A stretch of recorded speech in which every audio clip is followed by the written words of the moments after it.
Então, bom dia para vocês. Vamos continuar nossa aula de colecistopatia. Vocês já tiveram semana passada com a professora Lucineide.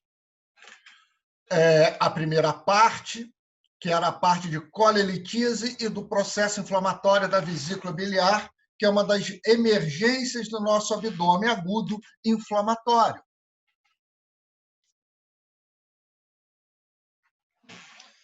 Que é uma das emergências do nosso abdômen agudo inflamatório, que é a colecistite aguda. É uma das patologias mais comuns no dia a dia do cirurgião. E agora nós vamos falar de outras patologias. Então, o que é importante hoje? Hoje nós vamos falar de coledocolitise, de colangite, que é uma complicação, e vamos terminar com os tumores das vias biliares. Tudo isso leva no paciente basicamente a icterícia. Então, hoje, nós vamos ter que aprender a avaliar um paciente com icterícia obstrutiva, quais são as suas complicações, como nós avaliamos esse paciente com exames complementares e a condução desse paciente com icterícia obstrutiva. Vamos lembrar da anatomia. Aqui está a nossa árvore biliar extrahepática, hepático esquerdo, hepático direito, eles se unem, formam o hepático comum. O hepático comum recebe o ducto cístico da vesícula biliar e forma-se, então, um ducto único, chamado de ducto colédoco. Aqui está nosso ducto colédoco. Ele se une ao ducto pancreático, ou ducto de Virso, e normalmente eles penetram únicos na papila maior, na segunda porção do duodeno. Uma grande característica da anatomia que nós nunca podemos esquecer é que a última porção da via biliar externa, ou seja, o último terço do colédoco, ele é intra ou retropancreático. Então, ele fica bem escondido, ele fica ali escondido em íntimo contato com a cabeça do pâncreas. Olha só, então vamos olhar aqui, ó, ele penetrando no pâncreas, aqui o pâncreas seccionou a parede anterior dele, aonde a gente vê a porção da árvore biliar, a porção do colédoco intrapancreática, eventualmente ele pode ser até reto-pancreático, mas o mais comum é o intrapancreático, recebendo aqui o ducto principal. Olha só, o ducto principal corta todo o pâncreas, se une ao colédoco e penetram juntos na papila maior. Eventualmente, eu tenho aqui uma papila menor que recebe um ducto secundário, que drena única e exclusivamente a cabeça do pâncreas, que é o ducto de Santorini. Nós vamos lá. Nosso cálculo é formado no interior da vesícula biliar, vocês já aprenderam isso tudo. Normalmente, esse cálculo é assintomático e permanece assim durante 20 anos. Eventualmente, aquele cálculo, ele pode, quando há o estímulo da colecistoquinina, aquele cálculo vai prender aqui no infundíbulo e no ducto cístico, a vesícula vai contrair, ele tem a dor característica, que é a dor incólica. Eventualmente, esse cálculo pode impactar, começa um processo inflamatório difuso desse pâncreas, dessa vesícula biliar, que é a colecistite aguda. E hoje o nosso motivo dessa aula, o nosso cálculo não impactou nem no infundíbulo, não impactou no ducto cístico e caiu na árvore biliar extrahepática, pelo próprio fluxo da bile e pela força da gravidade, é uma tendência natural dele penetrar no duodeno, então esse cálculo tenta descer. Então, nós vamos ter a coledocolitise. A complicação dessa coledocolitise, basicamente, é a icterícia obstrutiva, o processo inflamatório secundário da árvore biliar, que se chama colangite, e a pancreatite aguda, que é motivo de outra aula. Essa é a história natural do cálculo biliar. Então, o cálculo é formado na vesícula biliar. Ele pode migrar ou ficar empaquetado no infundíbulo no ducto cístico. Quando ele migra para a árvore biliar, ele vai se acumular no colédoco e a gente chama de coledocolitíase. Esses cálculos podem ser assintomáticos, também, assim como o cálculo da vesícula biliar. Eles podem impactar no colédoco e causar dificuldade do fluxo dessa árvore biliar e fazer icterícia obstrutiva. Posteriormente, eu posso ter uma infecção secundária que chama colangite. E a outra complicação é o traumatismo da papila, fazendo um processo inflamatório dessa papila, fazendo hipertensão intracanalicular e autodigestão do pâncreas com pancreatite aguda. Então, essa é a evolução natural do nosso cálculo. Então, hoje, vamos nos ater a esse segmento aqui, ó, coledocolitíase. O cálculo caiu na minha árvore biliar. Então, está aqui o nosso cálculo da coledocolitíase. Então, o que nós temos importante disso agora? 8 a 16% dos pacientes com colelitíase sintomática podem desenvolver coledocolitíase. Quanto mais tempo ele tiver colelitíase sintomática, maior a probabilidade de um cálculo desse migrar para a árvore biliar. Óbvio que os cálculos assintomáticos também podem migrar. Eles podem migrar ou da vesícula biliar ou serem formados primariamente na árvore biliar. Então, a gente chama esse de cálculo primário da vesícula biliar. Mas, disparado, o cálculo é mais comum, sendo originário da vesícula biliar. Então, a coledocolitíase normalmente é secundária a uma colelitíase. Para eu falar que um cálculo foi formado primário no colédoco, ele é um pouquinho complexo. Primeira coisa, eu não posso mais ter a vesícula. Então, esse paciente já foi submetido à colecistectomia, eu retirei o cálculo e a vesícula.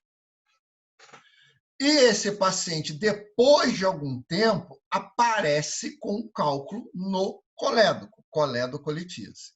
Se esse intervalo que ele apareceu com o cálculo for curto, menor do que 2 anos, o mais comum é esse cálculo ter saído da vesícula quando ele tinha na vesícula, normalmente durante a manipulação do procedimento cirúrgico. Então, você acaba pinçando, tracionando aquela vesícula, o cálculo sai da vesícula e vai para o colédoco. E fica lá sintomático durante algum período. Quando ele faz a clínica, quando eu descubro isso, ele tem menos de 2 anos da cirurgia, eu ainda falo que esse cálculo é secundário. Então, para falar que esse cálculo é primário, esse paciente tem que ter operado a vesícula, esse cálculo tem que ser identificado 2 anos ou mais depois deste procedimento cirúrgico. Então, isso é o cálculo primário do colédoco. Então, o cálculo primário do colédoco, ele surge principalmente, ou seja, ele surge na própria árvore biliar. E o cálculo secundário, ele é secundário à minha vesícula biliar. Mais uma vez, mostrando aqui, cálculos primários e secundários. E quando eu opero esse cálculo secundário, depois que eu opero a vesícula, e eu faço esse diagnóstico 2 anos depois, menos de 2 anos, eu chamo o cálculo secundário de cálculo residual. Okay? Então, o que é um cálculo residual de colédoco? Eu já operei a vesícula, já tratei a colelitíase dele, e ele apareceu com um cálculo dentro da árvore biliar. Quando esse cálculo é menos de 2 anos do procedimento cirúrgico, esse cálculo é secundário e é um cálculo residual. Se esse cálculo é após 2 anos, eu falo que esse cálculo foi formado diretamente naquela árvore biliar e ele é um cálculo primário. A gênese é muito parecida. você tem normalmente infecção crônica, processo inflamatório crônico daquela árvore biliar, a precipitação de sais, principalmente de colesterol. Aquele colesterol, junto com pigmentos biliares, vão se depositar, vão começar a solidificar, vão formando uma lama e posterior vão formar o nosso cálculo. Geralmente, esses cálculos são castanhos, multifacetados e formados por colesterol, muito semelhante ao cálculo da vesícula biliar. Então, vamos lembrar da nossa formação da bile. A bile é originária lá da nossa hemoglobina, então ele vem da lise. Quando você faz a hemocaterese, você destrói aquelas hemácias antigas no sistema retículo endotelial, principalmente ali no baço. Você vai liberar esse M é convertido em bilirrubina não conjugada, uma bilirrubina livre, ela vai circular, é uma bilirrubina indireta, ela vai ser circular pela corrente sanguínea, vai ser captada pelo hepatócito, vai ser conjugada através de uma enzima chamada uridino difosfato glicuronil transferase, que é o UDGT, com ácido glicurônico. E ela é transformada em bilirrubina conjugada ou bilirrubina direta, e nessa forma que ela é excretada pela nossa árvore biliar.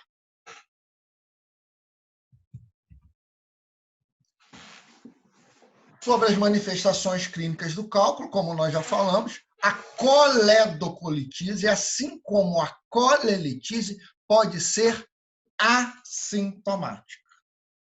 Quando aparece a clínica, normalmente causa obstrução daquela árvore biliar e o paciente vai ficar ictérico. Então, a grande manifestação da coledocolitise é a icterícia. E nós temos duas complicações dessa coledocolitise, que é a colangite, que nós vamos falar hoje, e pancreatite, que é assunto de outra aula. Então, a grande manifestação clínica da coledocolitise. Então, repetindo, a grande maioria pode ser assintomática, não existe um número que fale quantos são assintomáticos, mas sabe-se que a coledocolitise pode ser assintomática, e a grande manifestação clínica é a icterícia. A icterícia é um acúmulo, então, da bilirrubina, no caso, bilirrubina conjugada, ele vai se depositar principalmente onde tem gordura, já que ele atua também quelando aquela gordura. O primeiro local a que vai ser impregnado é a esclera, que vocês veem aqui na foto, e o freio lingual, porque ali tem uma proteína chamada elastina, que tem grande tropismo pela bilirrubina. Os critérios que a gente usa para quantificar a icterícia são os critérios de Kramer, que vocês aprenderam lá na pediatria, em icterícia neonatal. O critério de Kramer é usado classicamente para a bilirrubina indireta, na doença hemolítica do neonato.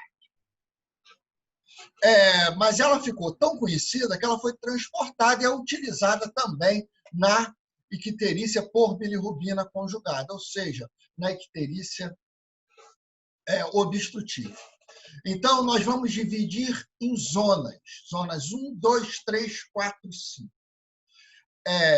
Zona 1, cabeça e pescoço, ou seja, basicamente, esclera e freio umbilical e freio lingual. Depois, ela acumula toda em cabeça e pescoço, cintura escapular. Zona 3, o corpo todo. Desculpa. Zona 1. Essa classificação que eu estou lendo aqui, ela não é mais atual, como é que eu vou falar agora para vocês. Então, zona 1, esclera e freio lingual. Zona 2, toda a face e pescoço. Zona 3, até cintura. Zona 4, o corpo todo. Zona 5, planta, aonde eu vejo normalmente nessas linhas da mão. Planta, palma e planta. Lodge também classifica como leve, moderada e intensa, e elas se acompanham. Então, leve, normalmente é zona 1 e zona 2 de Kremer, moderado em torno de zona 3 e intenso zona 4 e zona 5. Depende do grau de obstrução do meu paciente. Classicamente, então, eu tenho um cálculo no colédoco. Esse cálculo ele fica migrando pelo colédoco, ou seja, ele fica passeando nesse colédoco. Então, ele obstrui aquela luz. A bile acumula, vai refluir para o sangue, ele fica ictérico. Se esse cálculo sair daquela junção mais fina do colédoco ali perto da papila, a bile consegue passar e a icterícia do paciente ou melhora ou mesmo vai ceder. Então, uma característica da icterícia da coledocolitise é a icterícia intermitente. Ora, o paciente está ictérico, ora, o paciente não está ictérico. Como nós vamos avaliar esse nosso paciente com icterícia obstrutiva? Primeiro, então, nós já lembrando lá da fisiologia para vocês, a bilirrubina começa da hemólise, da destruição daquelas hemácias lá no baço. Posteriormente, eles são carreadas pela corrente sanguínea e são conjugadas no fígado. E, posteriormente, elas são excretadas pela nossa árvore biliar. Então, o paciente, quando fica ictérico, essa bilirrubina tem 3 locais básicos. Elas, em relação ao fígado. Então, elas podem ser pré-sinusoidais ou pré-hepáticas, relacionado com a doença hemolítica. Elas podem ser sinusoidais, ou seja, a doença é no sinusoide hepático, sinusoidais ou hepáticas, aonde o mais comum, hepatite e cirrose. E as doenças podem ser pós-sinusoidais, aí sim as icterícias obstrutivas, aonde eu tenho uma obstrução da árvore biliar, coledocolitise, os tumores e a obstrução extraluminal, por exemplo. São as causas principais. Então, nós precisamos avaliar esse paciente. Então, inicialmente, história clínica e o exame físico, são dados importantes. O paciente tem história de anemia prévia. Chegou, está ictérico, provavelmente ele tem microesferocitose, anemia falciforme, alguma doença hemolítica, eu tenho que pensar, algo que curse com hiperesplenia. Doença hepática, cirrose no nosso meio, história de bebida alcoólica, história de infecção por hepatite B e C, crônica, história de febre, dor, né? História de infecção viral. E a coledocolitise, eu tenho história normalmente do paciente ter uma história de cálculo, se alimentava com alimento gorduroso, tinha cólica no hipocôndrio direito, associada a náusea e vômito. É uma história mais de um tempo prolongado. Pensando em tumor, paciente normalmente são tumores avançados, nós vamos ver no final da nossa aula. O paciente cursa com dor, emagrecimento e, óbvio, a icterícia. Então, nós precisamos avaliar esse paciente. Então, história clínica e o exame físico são as pedras angulares. Posteriormente, exames complementares. Então, teste hematológico, se eu suspeitar de doenças hemolíticas. Teste de função hepática, teste imunológico, testes específicos para tumores, marcadores tumorais, pensando na doença hepática propriamente dita. Então, vocês lembram das principais enzimas hepáticas? Nós temos as transaminases, principalmente TGO, TGP e o LDH. O LDH também é uma transaminase. O LDH é produzido na membrana citoplasmática, então ela é a primeira a elevar. TGO é produzido no citoplasma, ela é a segunda a elevar. TGP, intramitocondrial, é a terceira a elevar. Então, essas são as 3 enzimas. Normalmente, elas vão estar normais em doenças hemolíticas. Doenças hepáticas, elas vão estar muito elevadas. E nas pós-sinusoidais, elas estão pouco elevadas. Elas elevam também, porque a icterícia, por um tempo mais prolongado, acaba irritando esse hepatócito, então eu tenho aumento das transaminases também. A bilirrubina, normalmente, a bilirrubina da doença hepática e pós-hepática, eu aumento a bilirrubina conjugada ou bilirrubina direta. Na doença hemolítica, a bilirrubina predominante é a não conjugada ou bilirrubina indireta. Então, isso são alguns dados. E eu tenho algumas enzimas que eu chamo de enzimas canaliculares. A enzima canalicular específica, aqui, ó, é a 5-alfa-nucleotidase. Ela é produzida exclusivamente pela árvore biliar. Porém, é um exame mais caro e não é feito em todo lugar. O exame que a gente faz rotineiro está aqui, fosfatase alcalina. A fosfatase alcalina não é específica da árvore biliar, ela é produzida pelo tecido ósseo também, mas um paciente ictérico com fosfatase alcalina elevada, eu penso em doença hepática ou pós-hepática. Lembrando, a doença hepática, a fosfatase alcalina e a 5-alfa-nucleotidase estão pouco aumentados. E na doença pós-sinusoidal, aonde eu tenho um cálculo, um tumor agredindo diretamente aquela árvore biliar, eu tenho uma elevação importante dessas enzimas. Outras enzimas, outras substâncias eu posso usar. A albumina é uma proteína específica produzida pelo fígado, então essa lesão hepática pode causar diminuição da albumina, principalmente. Outro exame importantíssimo que a gente faz para um paciente ictérico, principalmente os pacientes ictéricos, que eu penso em cirurgia, é o TAP, tempo e atividade de protrombina. Vocês lembram lá da fisiologia da aula de coagulação, que a protrombina é uma vitamina lipossolúvel, que é o nosso fator 2. Ela está intimamente relacionada com os fatores de coagulação.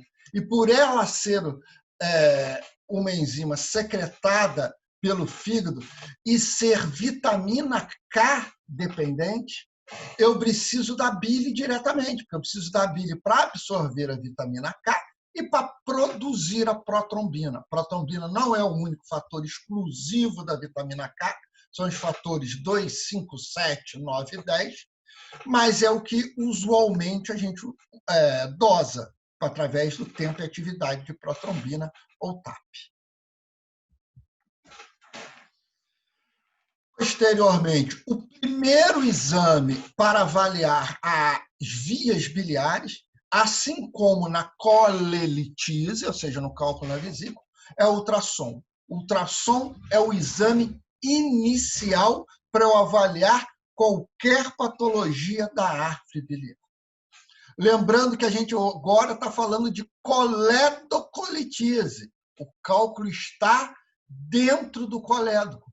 E a última porção do colédoco é intra ou retropancreática. O ultrassom é excelente na interface líquido-sólido. Por isso que ele é muito bom para ver cálculo dentro da vesícula. Cálculo no colédoco, ultrassom não é um bom exame, visto que eu não vejo bem a última porção do colédoco, visto que ele está em volta do pâncreas, que é um tecido sólido. Então, eu não vejo bem. Porém, eu vejo um sinal indireto da coledocolitíase, que é a dilatação da árvore biliar. Então, o paciente com icterícia, eu peço um ultrassom para avaliar se ele tem dilatação da árvore biliar, que é um sinal indireto da obstrução distal da árvore biliar. Mostrando um exame ultrassonográfico, mostrando uma dilatação da nossa via biliar.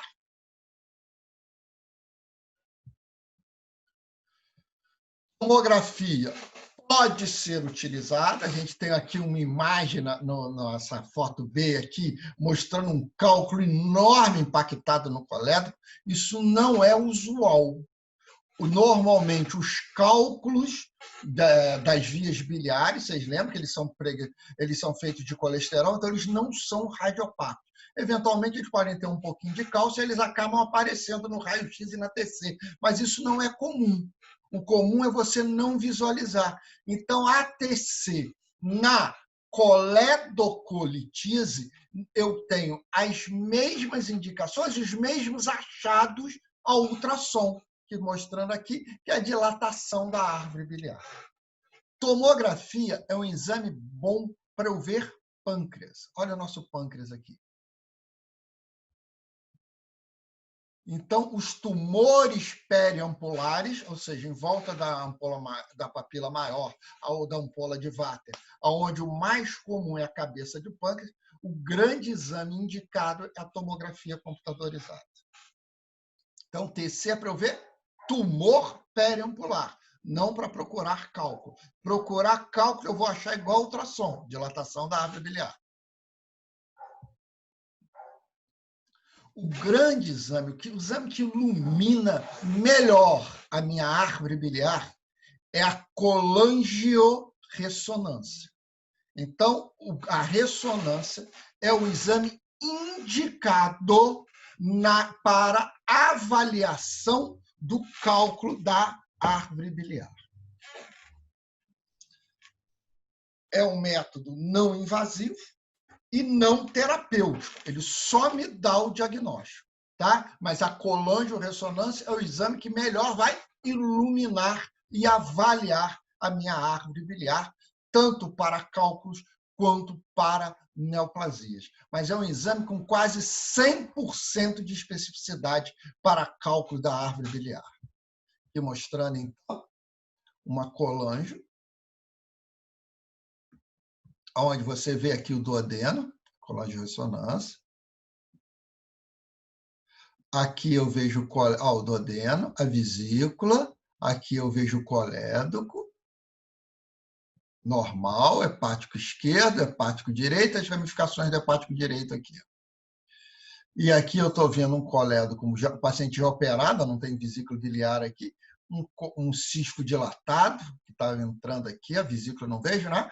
Colédoco muito dilatado, e aqui um stop mostrando um cálculo nesse paciente.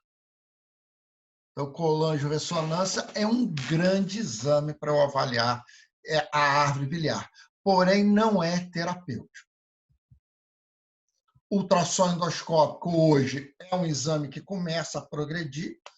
Ultrassom endoscópico, você introduz o endoscópio por via oral, o aparelhinho é ligado, né, ao endoscópio, eu tenho um ultrassom na ponta, quando eu chego no duodeno, eu faço um ultrassom diretamente daquela loja ali perioduodenal, aonde eu vejo. É um dos grandes avanços, equivale à colangiorressonância, mas a colangiorressonância ainda é o exame mais feito na avaliação do cálculo da árvore biliar.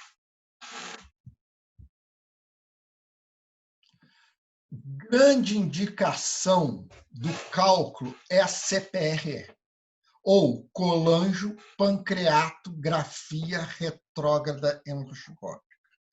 Qual é a vantagem da CPRE em relação à colangiorressonância? Ambos os exames são diagnósticos, fecham diagnósticos do cálculo. A grande vantagem da CPRE, que além de diagnóstica, ela é também terapêutica. Eu consigo tirar o cálculo. Qual é a grande vantagem da colangiorressonância? As complicações são muito poucas. O grande problema da CPRE, as complicações.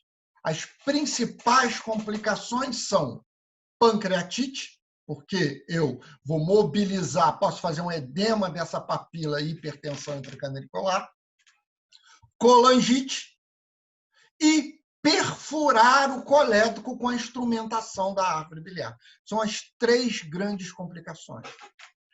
E Quanto mais o colédoco tiver normal, maior é a probabilidade de complicação. Olhem, por quê? Porque o colédoco é fino.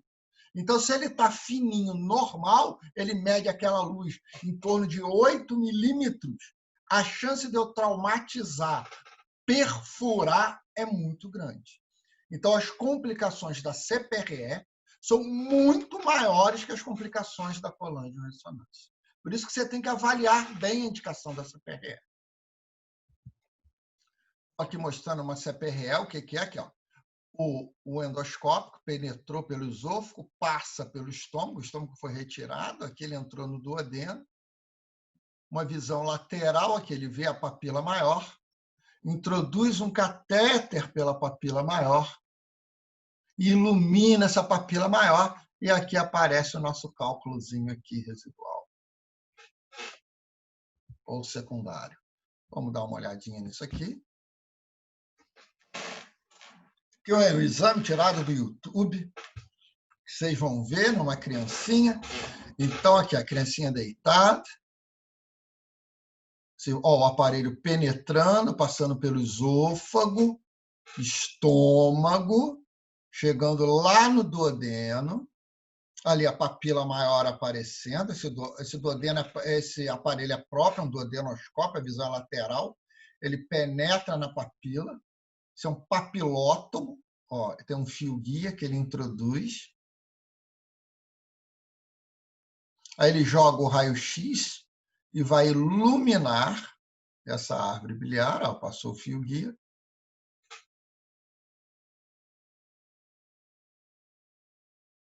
ó, passou um balão e vai retirar esse cálculo com balão, tá? Então, essa é uma imagem que a gente está vendo aqui, ó, retirou o cálculo com balão.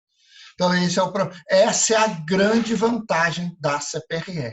Ela é terapêutica. Eu posso usá-la para o diagnóstico, porém, a colangiorressonância apenas para o diagnóstico apresenta uma taxa de complicação muito menor. Estou mostrando outros filmes. Outro exame que não é muito mais feito é a colangiografia percutânea transhepática, aonde você punciona o fígado sob anestesia local, você impulsiona a parede abdominal, perfura a parede, vai com a agulha pelo fígado, penetra lá naquela árvore biliar e joga um contraste e ilumina. Tem complicações semelhantes à CPRE, não são todos os serviços que fazem, e foi muito feito no passado. O mais importante para eu conseguir fazer algo funcionando, guiado por ultrassom, por TC, o mesmo cego, eu preciso de dilatação da árvore biliar. Se eu não tiver dilatação, esse exame não é factível, ele é muito difícil de ser feito. Antes de entrar no tratamento, então, vamos recapitular nossos exames complementares.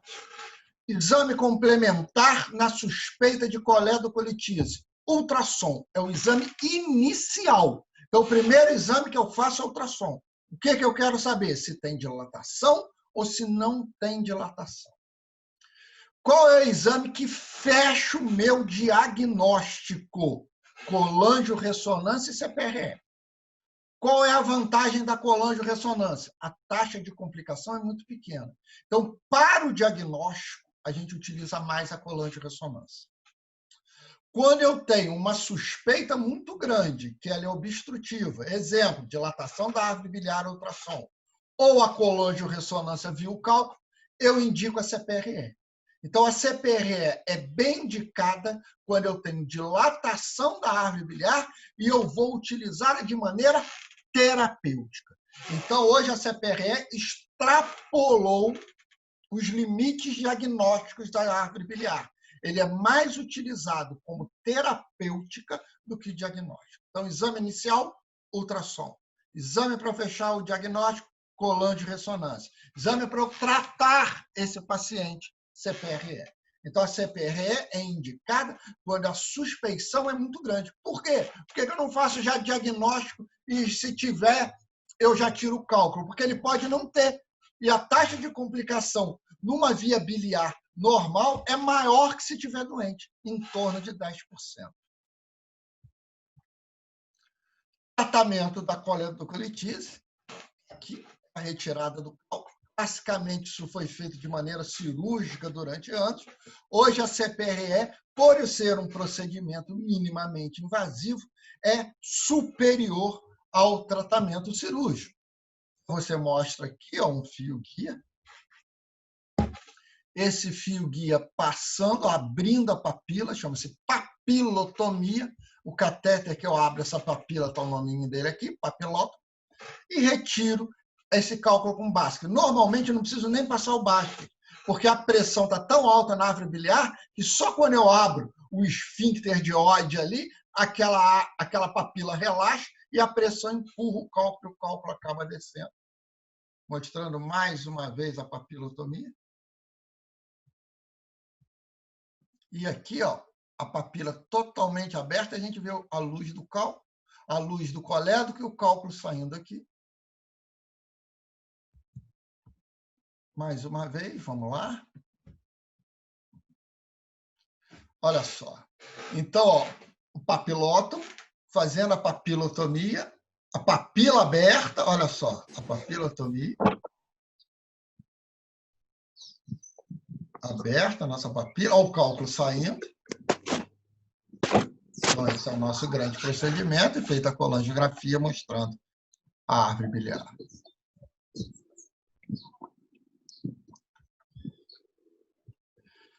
A cirurgia laparoscópica eu posso utilizar também. Aqui você vê um colédoco. É feita uma coledotomia, abertura do colédoco. Aqui vocês veem um dreno sendo introduzido para fazer... Um momentinho aqui. Voltando à nossa aula. Está aqui a nossa árvore biliar dilatada.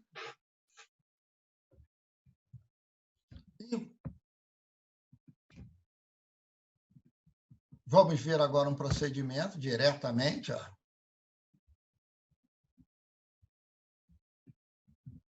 Então, é uma cirurgia videolaparoscópica. Aqui vocês estão vendo a vesícula biliar, ele acabou de funcionar a vesícula biliar. Aqui vocês veem um colédoco. Então, esse procedimento diagnóstico também pode ser feito por via cirúrgica.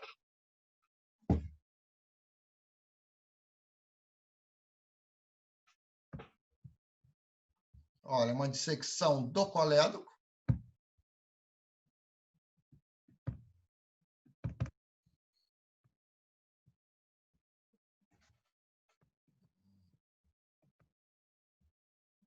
Então, nós estamos dissecando.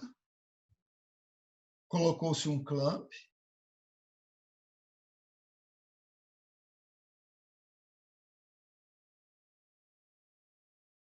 Então, vocês veem um catéter, olha, radiográfico, ilumina essa árvore biliar.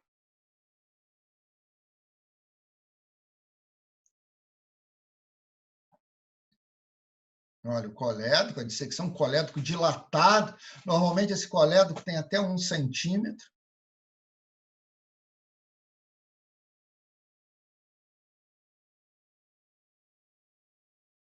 A dissecção do colédoco.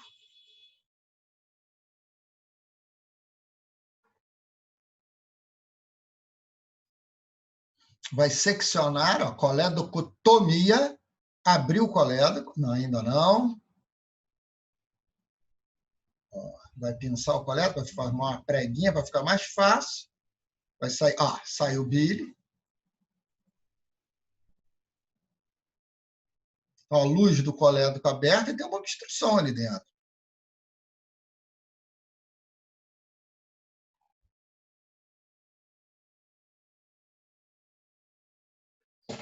Abriu, vai introduzir um catéter. Olha, vai explorar para um lado e para o outro. Primeiro proximal. Vai lá para a hepática esquerda.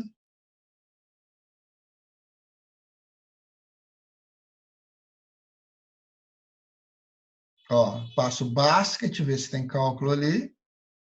Agora ele vem proximal.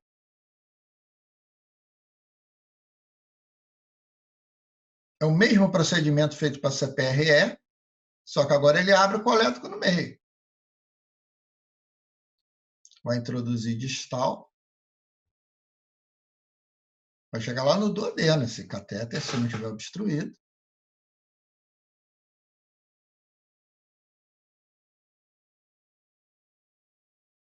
Agora ele vai puxando.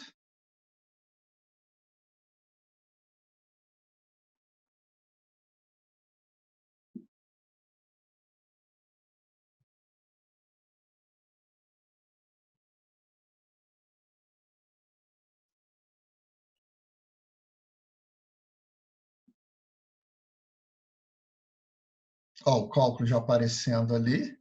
Então, você vê que não é um procedimento simples. Ó, ele está tentando puxar esse cálculo.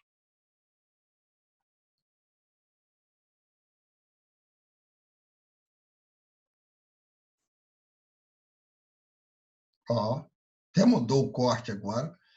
Ó, o cálculo já aparecendo ali.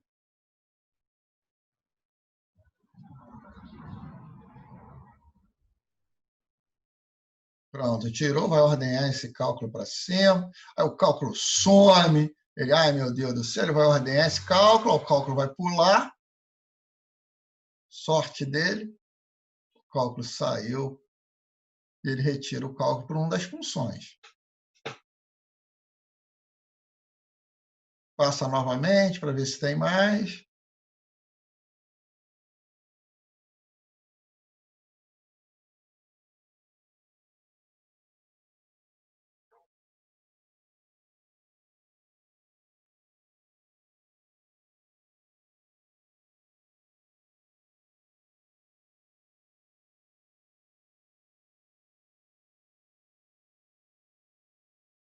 Ó, mais um cálculo.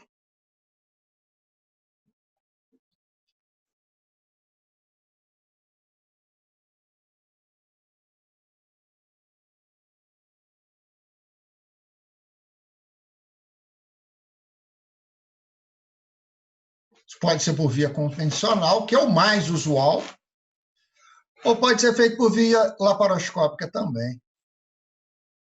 Então, ele vai retirando o cálculo. Vamos adiantar um pouquinho. E aquele introduzido um dreno de Kerr, que é aquele dreno em T, que vocês já aprenderam lá em fundamentos, olha lá, um dreno em T, ele abriu o colédoco, porque normalmente se eu suturar, ele pode fazer estenose, a maioria dos cirurgiões acaba optando por utilizar esse dreno em T, que ele fica no pós-operatório em torno de 8 a 15 dias, e você retira esse dreno posteriormente. E vai suturar essa paredezinha ali para ele ficar mais estenosado.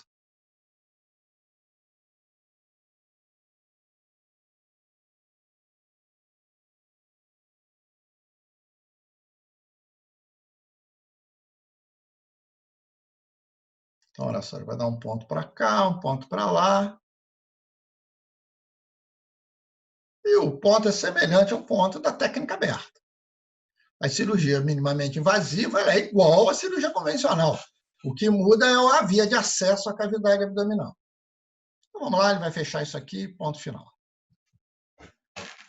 A colitotomia aberta é um procedimento, então, semelhante, só que agora é muito maior que feito por CPRE. Tem que abrir o duodeno, abre-se a papila, é o mesmo procedimento, e retira-se. Tá?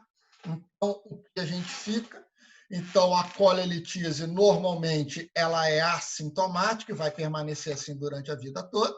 Eventualmente, um cálculo desse pode migrar para o colédoco e fazer a coledocolitise. Esse coledocolitise pode ser assintomático. Ela sendo assintomática, o paciente convive com aquele cálculo lá muito bem, até que em um determinado momento aquele cálculo pode impactar, obstruir a via biliar e o paciente vai abrir um quadro de icterícia. A avaliação clínica, história clínica, vai te orientar as principais causas dessa icterícia. Você vai lançar mão dos exames complementares, posteriormente ultrassom. Ultrassom me mostrando a dilatação da árvore biliar, a colangio-ressonância fecha o diagnóstico e depois a principal terapêutica é a CPRE. Óbvio que eu posso tirar esse cálculo também pela cirurgia convencional e mesmo a cirurgia laparoscópica. Uma das grandes complicações da coledocolitise é a colangite aguda, que é uma infecção secundária a essa obstrução. Disparado, principal causa são os cálculos. Outras neoplasias, tanto da árvore biliar como por fora da árvore biliar. Então, o tumor, por exemplo, é um tumor gástrico. Esse tumor gástrico acaba crescendo e comprimindo aquele coleto. Ou uma metástase para um linfonodo pericolecístico acaba comprimindo aquela árvore biliar. E parasitas, que a gente vai falar um pouquinho mais para frente.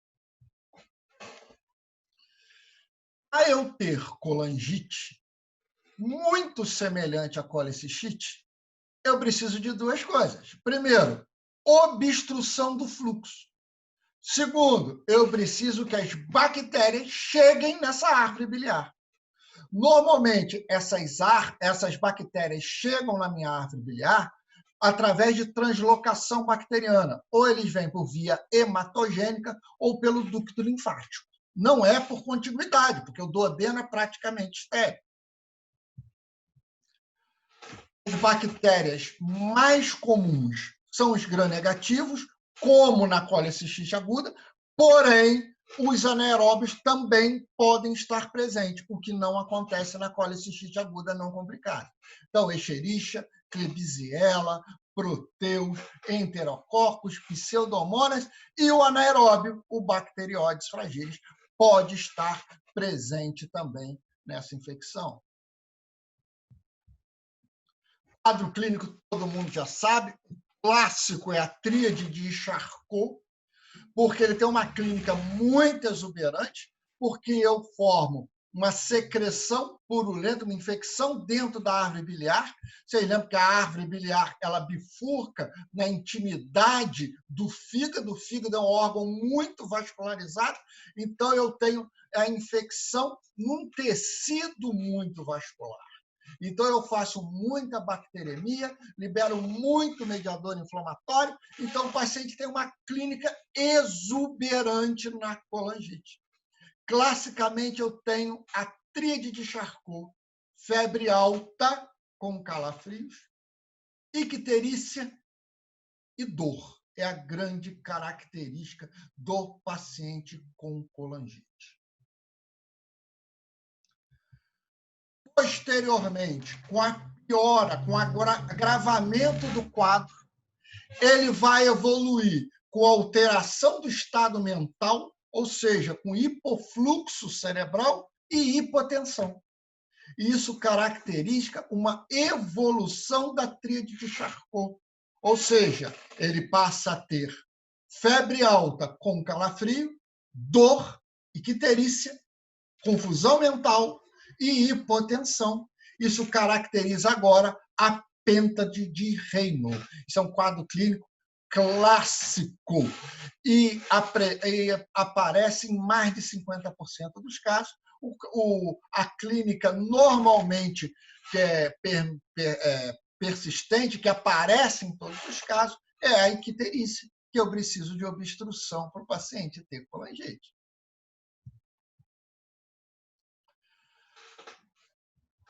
Paciente, a dor é intensa, normalmente acarretada por aquela dilatação e o processo inflamatório de toda a árvore biliar. Uma característica importante, como a árvore biliar fica protegida, uma parte é intrahepática, uma parte está no pâncreas, outra parte está sobre a borda hepática, protegida por duodeno, protegida pelo estômago até, eu tenho pouca manifestação abdominal. Então, eu não tenho aqueles sinais clássicos de hipersensibilidade, de irritação peritoneal. Por quê? Porque ele está numa cavidade pré-existente. A colangite é um empiema. Então, eu tenho um paciente com um abdômen agudo, infecção abdominal grave. Então, você lança a mão dos seus exames iniciais, mais aqueles exames todos que nós falamos na avaliação da colelitise. Então, ou obstrução da árvore biliar, que vai caminhar muito semelhante. Ultrassom, como sempre, é o exame inicial.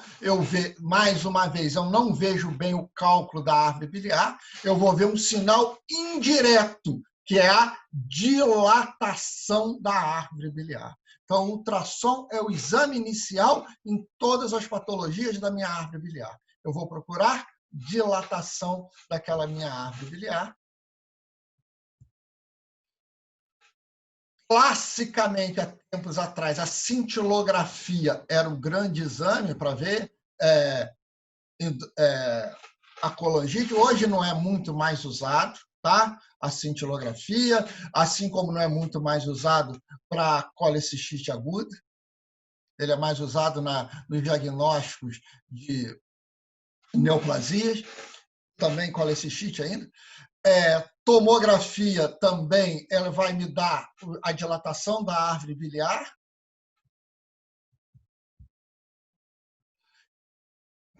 E o diagnóstico, basicamente, CPRE e a colangiorressonância são os dois grandes exames, sendo que a CPRE é terapêutica também. Posso, eventualmente, fazer a transparência hepática, que é a nossa PTZ ali, mas o grande exame da colangite aguda é a CPRE, porque, além de fechar o meu diagnóstico, ele é terapêutico. Qual é o tratamento? Aí que se discute um pouco sobre esse tratamento. Óbvio que, como toda coleção purulenta, o tratamento é drenagem. Quando a obstrução é por cálculo, esse cálculo pode até mobilizar. O que a gente tem que saber é o seguinte: é uma infecção grave. Colangite é uma infecção grave, com uma alta taxa de óbito para esses pacientes. O tratamento inicial consiste na monitorização do paciente séptico, antibióticos de largo espectro. Normalmente, esses antibióticos são os mesmos de todas as infecções intraabdominais, já que essa bactéria vem do tubo gastrointestinal.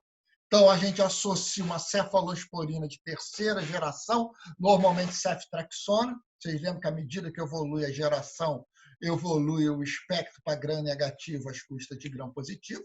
Então, eu pego muito bem Escherichia, Klebsiella e Proteus, associado a um anaerobicida, no caso, o metronidazol. Então, essa é o antibiótico inicial e você já começa de cara assim que é feito o diagnóstico do paciente. A drenagem é o principal terapêutico, mas você começa com antibiótico e aguarda, antes de fazer esse procedimento, em torno de 48, 72 horas. Óbvio que se o paciente estiver muito grave, você já tem que drenar de uma vez. Mas um paciente estável, você começa com antibiótico. Se ele tiver um grau de drenagem para esse cálculo, há uma tendência natural de remissão clínica desse paciente. Mostrando aqui uma CPRE para colangite, você vê uma árvore biliar ou uma papila bem dilatada. Aqui é um exame endoscópico, aqui está com líquido. Ele vai mostrar. Olha o papilótomo já aparecendo aqui. Ele não está vendo o orifício da papila. Então, ele vai fazer um acesso extrapapilar, ele vai abrir a papila, em vez de cateterizar a papila. Olha a drenagem, olha a secreção purulenta já saindo, olha o pus saindo. Imagina essa secreção purulenta, toda a árvore biliar lá dentro do fígado, por isso que ele tem essa clínica exuberante, e aí o grande tratamento que é a CPRE. Tá? Então, você abre, drena aquela secreção purulenta.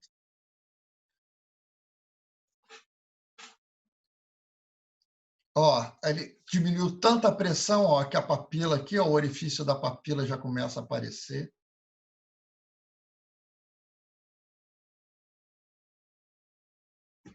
Ora, a bile já está até com aspecto menos purulento, isso aí às vezes acontece, é o tanto a bile que obstruiu a ótica.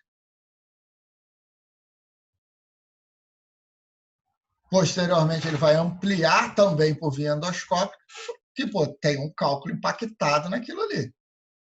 Olha, o papilótomo, olha, mostrando olha lá, o orifício que não estava aparecendo, e agora ele vai abrir aquilo tudo ali. Ó. Vai abrir toda a papila para retirar o cálculo. O cálculo não passa naquele orifício pequenininho.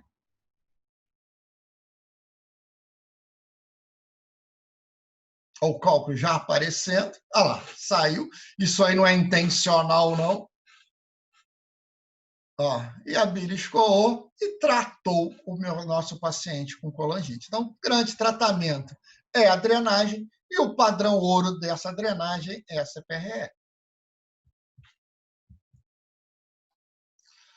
Lógico, eu posso também fazer isso por via cirúrgica. O ideal é não manipular muito aquilo ali. Você abre aquela papila e coloca abre o colético e coloca o nosso dreno em T pela via cirúrgica. Estou mostrando aqui, ó, pode ser feito por via convencional, laparotômica, abrindo a cavidade abdominal, ou por via laparoscópica. Então, você apenas abre, drena aquela secreção purulenta com o nosso dreno em T de Kerr, e, posteriormente, você retira esse cálculo, evita a mobilização muito grande.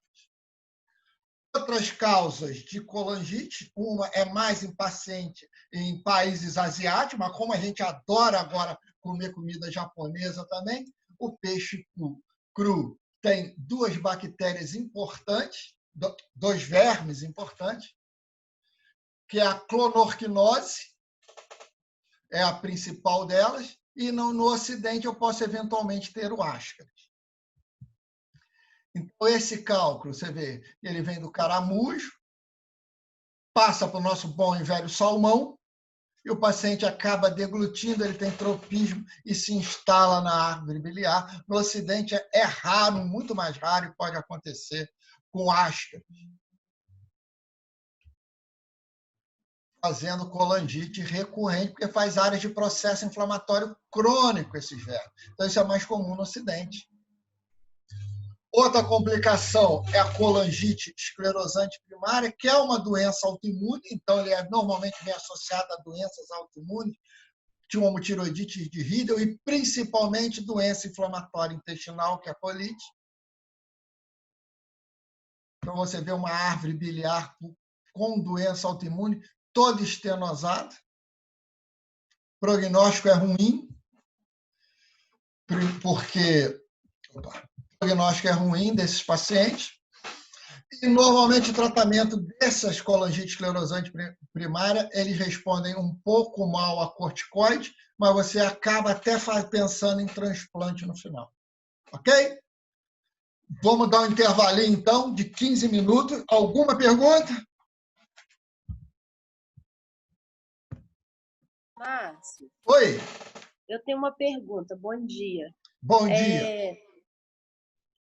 A gente, na aula de colecistite aguda, viu que na gestante, geralmente a gente leva para o tratamento clínico e Isso. não opera. O tratamento de colecistite é cirúrgico. Há uns casos de exceção. Alguns pacientes melhoram, entre elas a gestante. Perfeito. Sim. Então, por exemplo, se essa colecistite aguda acaba evoluindo para uma coledocolitíase, se é que é possível, como proceder nessa gestante? Não é o comum, não é o comum, tá? Não é o comum. Na colecistite, o cálculo vai impactar, ele não passa para o colega. Se essa paciente gestante tem um cálculo, o cálculo passa para o coleta, que ela faz coledocolitíase e fica ictérica, o tratamento é o mesmo de um paciente que não tiver gestante, que você tem que tirar o cálculo de lá. Tá? Mas aí nessa gestante você faz colangio-ressonância ou você posso fazer colangio-ressonância, tá? Tudo você tem que avaliar risco-benefício. Por isso que o exame inicial é o ultrassom. Tá? O exame inicial é o ultrassom. Colangio-ressonância é uma contraindicação relativa da gestante. Você tem que avaliar risco-benefício. Mas se você faz as pacientes, a gestante tem história de cálculo. Você faz um ultrassom. Esse ultrassom já te mostra a dilatação da árvore biliar, ela está ictérica. Você já indica a CPRE de uma vez, você queima a etapa da colangio-ressonância. Porque eu já tenho a dilatação. E a CPRE já é terapêutica de uma vez. Então, essa, no caso da gestante, você já indica a CPRE mais precoce. Mas você tem que tratar, porque se ela ficar ictérica, você faz distúrbio de fatores de coagulação. Como é que o neném vai nascer? Então, você precisa de um tratamento efetivo. Ok? Entendi. Ok. E aí, rapidinho, uma dúvida. Sem pressa nenhuma. Toda aqueles ensinamentos com relação a antibiótico profilaxia, antibiótico terapia de cefazolina, é mantido nesse quadro também? Veja bem, na verdade, são coisas. Quando a gente falou ali de antibiótico profilaxia é cirúrgico. Nós estamos falando de um paciente com processo inflamatório infeccioso instalado. Então, aí você parte para antibiótico terapia. Colangite, antibiótico terapia. Se ela só tem um cálculo e não tem colelitise, você vai fazer um procedimento nessa paciente, seja endoscópico, seja cirúrgico para tirar o cálculo, é indicado antibiótico profilaxia, porque é uma cirurgia contaminada, porque tem um grande número de... O cálculo predispõe à formação de bactérias nessa árvore biliar. Ok? Então, é o mesmo raciocínio, perfeito. Mas isso é a profilaxia cirúrgica, se eu for operar.